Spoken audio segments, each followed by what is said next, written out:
ರಾಜ್ಯ ರಾಜಕೀಯದಲ್ಲಿ high drama, Siddu ರಾಜೀನಾಮೆ, ಡಿಕೆಶಿ ಮುಂದಿನ ಸಿಎಂ. ನಮಸ್ಕಾರ ವೀಕ್ಷಕರೇ. ರಾಜ್ಯ ರಾಜಕೀಯದಲ್ಲಿ ಈಗ ಭಾರಿ ದೊಡ್ಡ ಬಿರುಗಾಳಿ ಎದ್ದಿದೆ. ಹೌದು, ಮುಖ್ಯಮಂತ್ರಿ ಸ್ಥಾನಕ್ಕೆ ಸಿದ್ದರಾಮಯ್ಯ ಅವರು ರಾಜೀನಾಮೆ ನೀಡಿದ ಬೆನ್ನಲ್ಲೇ ಕರ್ನಾಟಕದ ಮುಂದಿನ ಮುಖ್ಯಮಂತ್ರಿಯಾಗಿ ಡಿಕೆ ಶಿವಕುಮಾರ್ ಅವರು ಪಟ್ಟಕ್ಕೇರುವುದು ಬಹುತೇಕ ಫಿಕ್ಸ್ ಆಗಿದೆ. ಸಿದ್ದರಾಮಯ್ಯ ಅವರ ರಾಜೀನಾಮೆಯಿಂದ ಆಪ್ತ ವಲಯದಲ್ಲಿ ಬರಸಿಡಿಲು ಬಡಿದಂತಾಗಿದ್ರೆ, ಅತ್ತ ಡಿಕೆ ಶಿವಕುಮಾರ್ ಅಭಿಮಾನಿಗಳಲ್ಲಿ ಸಂಭ್ರಮ ಮುಗಿಲು ಮುಟ್ಟಿದೆ. ರಾಜೀನಾಮೆ ಸಲ್ಲಿಕೆಯ ಬೆನ್ನಲ್ಲೇ ದಿಲ್ಲಿಯಲ್ಲಿ ಹೈಕಮಾಂಡ್ ಮಟ್ಟದಲ್ಲಿ ನಡೀತಿರೋ ಹೈ ಡ್ರಾಮಾ ಏನು? ಯತ್ನಾಳ್ ಆಡಿರೋ ಆ ಸ್ಫೋಟಕ ಮಾತುಗಳೇನು? ಕಂಪ್ಲೀಟ್ ಡೀಟೇಲ್ಸ್ ವಿಡಿಯೋದಲ್ಲಿ ನೋಡಿ. ಸಿದ್ದರಾಮಯ್ಯ ದಿಲ್ಲಿ ಪ್ರಯಾಣ ಮತ್ತು ಜೈಪುರ ಲ್ಯಾಂಡಿಂಗ್ ಟ್ವಿಸ್ಟ್. ರಾಜೀನಾಮೆ ಪ್ರಹಸನ ಮುಗಿಯುತ್ತಿದ್ದಂತೆ ಸಿದ್ದರಾಮಯ್ಯ ಅವರು ವಿಶೇಷ ವಿಮಾನದ ಮೂಲಕ ದೆಹಲಿಗೆ ಹೋದ್ರು. ಆದರೆ ಹವಾಮಾನ ವೈಪರೀತ್ಯದಿಂದಾಗಿ ಅವರ ವಿಮಾನ ದೆಹಲಿ ಬದಲಿಗೆ ಜೈಪುರದಲ್ಲಿ ತುರ್ತು ಲ್ಯಾಂಡಿಂಗ್ ಆಯಿತು. ಈ ವೇಳೆ ರಾಜಸ್ಥಾನದ ಮಾಜಿ ಸಿಎಂ ಅಶೋಕ್ ಗೆಹ್ಲೋಟ್ ಅವರನ್ನ ಭೇಟಿಯಾದ ಸಿದ್ದರಾಮಯ್ಯರವರು ನಂತರ ದೆಹಲಿ ತಲುಪಿದ್ದಾರೆ. ಇವರ ಜೊತೆ ರಣದೀಪ್ ಸಿಂಗ್ ಸುರ್ಜೇವಾಲಾ, ಡಾಕ್ಟರ್ ಯತೀಂದ್ರ ಹಾಗೂ ಸಚಿವರಾದ ಕೆಜೆ ಜಾರ್ಜ್ ಕೂಡ ಇದ್ದಾರೆ. ಇನ್ನೊಂದೆಡೆ ಡಿಕೆ ಶಿವಕುಮಾರ್ ಕೂಡ ಡಿಕೆ ಸುರೇಶ್ ಮತ್ತು ಹ್ಯಾರಿಸ್ ಸಹೋದರರ ಜೊತೆ ಹೈಕಮಾಂಡ್ ನಾಯಕರನ್ನು ಭೇಟಿಯಾಗಲು ದಿಲ್ಲಿಗೆ ತಲುಪಿದ್ದಾರೆ. ರಾಹುಲ್ ಗಾಂಧಿ ಹೊಸ ಆಫರ್ ಒಪ್ಪಿಕೊಳ್ತಾರಾ? ಸಿದ್ದು ಸಿಎಂ ಸ್ಥಾನಕ್ಕೆ ರಾಜೀನಾಮೆ ನೀಡಿರೋ ಸಿದ್ದರಾಮಯ್ಯ ಅವರಿಗೆ ಹೈಕಮಾಂಡ್ ರಾಜ್ಯಸಭೆಯ ಆಫರ್ ನೀಡಿತ್ತು. ಆದರೆ ಸಿದ್ದರಾಮಯ್ಯ ಅದನ್ನು ತಿರಸ್ಕರಿಸಿದ್ರು.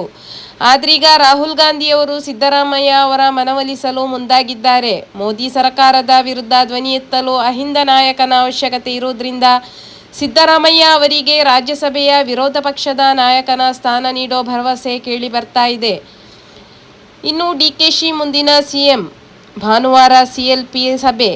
ಇತ್ತ ಡಿಕೆ ಶಿವಕುಮಾರ್ ಅವರ ಮನೆ ಬಳಿ ಮುಂದಿನ ಸಿಎಂ ಅನ್ನೋ ಫ್ಲೆಕ್ಸ್ಗಳನ್ನು ಹಾಕಲಾಗಿತ್ತು. ಆದರೆ ಅಧಿಕೃತ ಘೋಷಣೆ ಬಾಕಿ ಇರೋದ್ರಿಂದ ಸದ್ಯಕ್ಕೆ ಅವುಗಳನ್ನು ತೆರವುಗೊಳಿಸಲಾಗಿದೆ.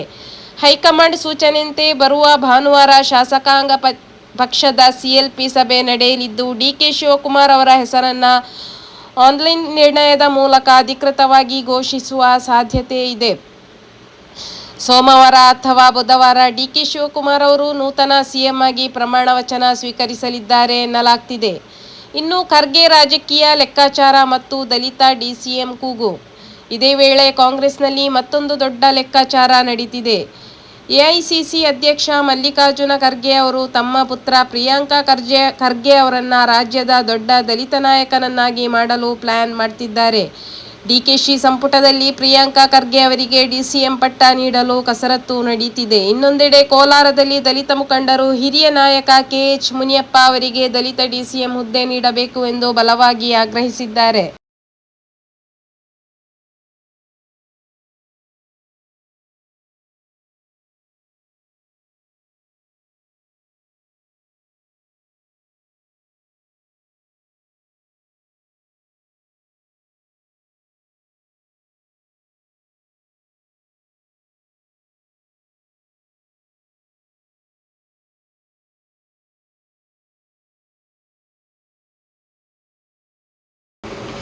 ವೀಕ್ಷಕರೇ, ಸಿದ್ದರಾಮಯ್ಯ ಅವರ ರಾಜೀನಾಮೆ ಮತ್ತು ಡಿಕೆ ಶಿವಕುಮಾರ್ ಅವರ ಮುಂದಿನ ಸಿಎಂ ಪಟ್ಟದ ಬಗ್ಗೆ ನಿಮ್ಮ ಅಭಿಪ್ರಾಯವೇನು?